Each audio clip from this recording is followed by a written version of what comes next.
Hello again from Relation Productions. So I mentioned in my last video I'd have an update on my control blocks for my CNC mill project, and here we are with that update. As you can see, I've got quite a bit done actually on this control box. The entire box itself, there's really so much to do. It has been done already here. It's hard to show where to begin. Well, I got the box enclosure all built up. As you can see, I've got this thing. It basically consists of mostly it's either, I think it's about an inch angle iron, aluminum angle iron, and that all welded onto just a flat piece of aluminum. This whole thing basically is meant to act as a very large heat sink in a way. I've got the enclosure all made up. I've got it painted now too. I was holding off for a while to paint it under the notion, well, if I have to change this or change that, but rather than assemble the whole thing, then disassemble it, then paint it, then reassemble it again, I decided that I probably was in a good state as it is now for all the holes and different things like that being in the proper position. And as you can see, I've got all the major components already installed into the unit. That's pretty much where they're going to go, and that's where they're going to stay. I got a 60 volt, I believe it's 20 amp. Right? Yeah, it says right on the side here. Well, you can't really see it. Yeah, KL6020, which is a 60 volt 20 amp total power supply. A little bit heavier, but it's supposed to be a better supply for efficiency or something like that. I don't know. That's what I've got to work with, and that's what it is. And I've got my breakout board here. Just a very simple unit. Kind of wish I would have gone with something with a USB instead of a serial, but we'll make it work, and I think it'll work out okay. That's what the kit has. This all came as one big jumble of parts basically that I had to assemble into a cabinet. And I've got 4 of these Gecko drivers for DC servo motors here. GX320 or G320X.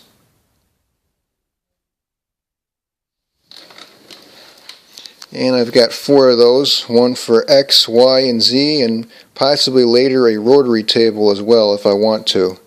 It's packed in there pretty tight, but I think we'll make it all fit. Also, I got my fan. I managed to cram that inside this little box too. And if need be, I can always switch it from inside to outside since hole position and everything should be all identical. Those 4 nylon standoffs you see there, those are just cut-off standoffs just to act for temporary nuts. I'll get something a little nicer on there later. And I'll get some sort of screen on there as well to keep your fingers or some dust and debris out of the unit.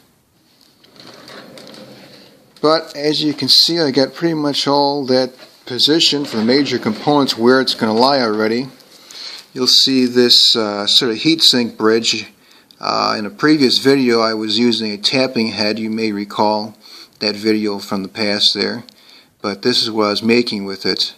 Basically start out as a rectangular piece of aluminum. I cut one side off it to make it a elongated C channel.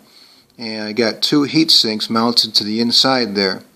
And I think that should be enough surface area to dissipate the heat that these drivers generate. I believe it's somewhere around 100 watts dissipated power into these. But with the fan and the heatsink capacity, plus the fact that this whole thing right here, it's loose for now, but this whole thing is going to bolt down flat to the floor, which is also a large aluminum sheet, and that's going to act as a bit of a heatsink too, furthermore. So I think we should be good for getting rid of the heat from all this stuff, despite the fact it's packed in there pretty darn tight. I wish I would have made the box just a little bit larger. I don't know if any height would have helped. I had this is a 1 foot by 1 foot sheet of aluminum which it's based on. And I really didn't have much good aluminum for working for a base. and it was basically that. If you want 1 inch further, you got to buy a 2 foot by 2 foot piece, and you're talking 4 times the price at least. So I'm trying to get by on the cheap to a certain extent, and you can tell by looking at it, a lot of this stuff is junk aluminum. Actually, the panels for the side here, most of the side panels, where some piece from old road signs or garbage like that found alongside the road. And given the option again, rather than clean up debris aluminum and scrape all the junk off it, I would have been better off just to buy new stuff, really. But that's what I did, and I made do with it, and we're going to keep going with it, see how it turns out. Let's see, what else we got in this mess here. You can see I got some banana plugs. Basically, it's all going to be for hooking up the servo motors to the power. And that's going to be the main power for the drives. I think that should work out pretty well, as it gives me 2 options, both a plug-in option and screw-on terminals as well. But I think those will do very nicely, and those are going to fit right here in the back of the box. You can see I got some oval slots cut out. Those will fit in almost perfectly and keep them from rotating as you unscrew or tighten down on them. And I got 12 slots there, as you can see. I got 4 channels times positive, negative, and a ground, which I guess I'll put in there too, as useless as it seems sometimes. Let's see, what else have we got? That's mostly the major components. As you can see, my most recent progress on this box, I got the main power switch installed. I got a nifty little light up switch that's got a bezel that lights up, which I'll show you in a second. And I got that all wired up to turn on my supply and to turn on the fan, and of course to turn on its own light. And I've got plugged in right now, and I'll give you see how this works. Pretty nice, clean looking setup there. It gives me a pilot light and a switch both in one. And you can barely hear it. It's a very small volume fan. But I got the fan going too here. If I can get a focus on that.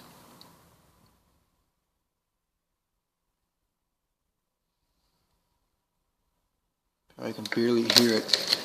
But it seems like it puts out a decent amount of air. In theory, I believe the amount of surface area I have in the heat sinks, in theory of course, should be sufficient for cooling these just with convectional movement of heat. And add a fan in there that blows a little bit of air out. I believe, what is this rated at? I believe the fan's rated at either 10 or 15 cubic feet a minute, so it's a pretty low volume compared to some of the higher blowing computer fans out there. But the reason I went with this particular fan, besides its new old stock, made in USA, very nicely cast, heavy duty looking fan, is also because it runs on 110 and makes it that much easier. The only other powers I have coming in, I've got the 110 in, which is running the fan currently, and I've got 60 volts, which is an odd number, coming in from the main power supply. I'd like to leave that alone for just the servo drives. And I've got a 5 volt coming off of this power supply too, which as you can see, it's running the breakout board right now. So those are the 3 voltages I had to deal with in this particular unit, unless I wanted to jam in another transformer of some sort for a 12 volt more conventional supply. And rather than that, I went with a 110 volt fan. So hopefully it'll work out pretty nice. It seems to blow a decent amount of air. Once you get the covers, everything else in place too. Works pretty nicely. And as you can see, I've got this thing set up. It's coming in here, and we blow across our main source of heat, which is going to be the controllers there. And it's coming out, and I've got my exit port diagonally right across here, right across the power supply in the area of the heat sinks that are built onto that. That unit also, I'm told, should be sufficient for cooling itself too, just conventionally. So that's basically it for now. We're making some good progress, but there's still quite a bit more wiring to do. Hopefully I'll have another update eventually. Try not to be so long this time with updates, and I'll try to keep going on getting this thing all wired up. So far I've got mostly just the power wired up. As you can see, I've got some leads coming off of the breakout board, not even hooked up to the controllers yet. And I've got 12 wires per controller times 4. I got 48 wires to stuff in there basically. Be coming in, coming out.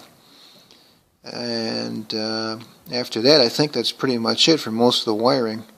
Other minor things to do beyond that, but anyhow, that's the progress I've made for now. Hope you enjoyed watching. If you want to see some more, please subscribe, and I'll try to keep them coming at a good rate. Until next time.